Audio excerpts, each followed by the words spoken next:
For several years, there's been a major learning crisis in Nigerian public schools, rising from a huge deficit in the number and quality of teachers. Nigeria needs about 1.3 million teachers to meet the needs of basic education alone. President Muhammadu Buhari proposes to recruit 500,000, the biggest ever. Development expert Ezenwa Nwagwu believes it's a right step, but so much more needs to be done to elevate the living standards of teachers. It's important to recruit more teachers, but it's also much more important to take care of the teachers that you already have. So you talk about the issue of welfare, the issue of morale of the teachers themselves.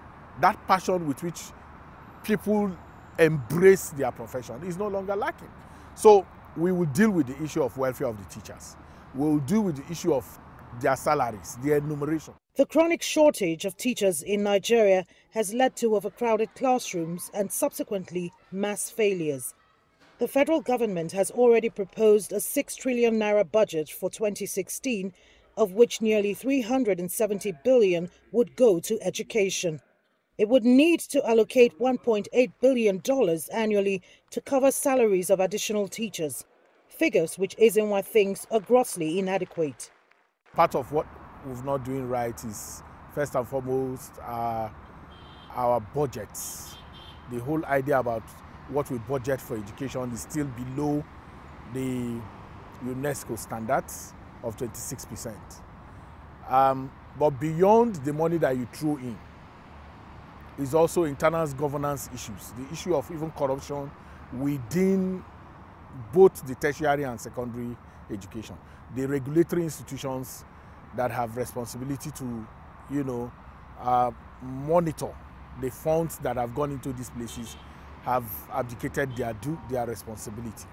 So yes, and then we also have had a situation in which the line ministry has abandoned funding of education to interventions. The country has a record high of over 10 million out-of-school children. The figures are rising following the insurgency in the northeastern region. Schools have been targets for insurgents who've been on a campaign against Western learning.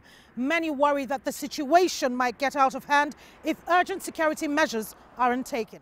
Chamal Suji doesn't think the government can handle it alone. For us to address the situation, we have to start looking at the issue of the security or the safety of the teachers and the students.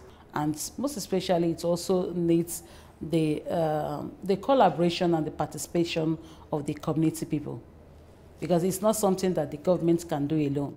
It was part of the campaign promises of President Muhammadu Buhari to turn around the country's education sector.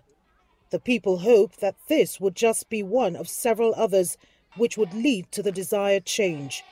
Kelechi Emekalam, CCTV Abuja, Nigeria.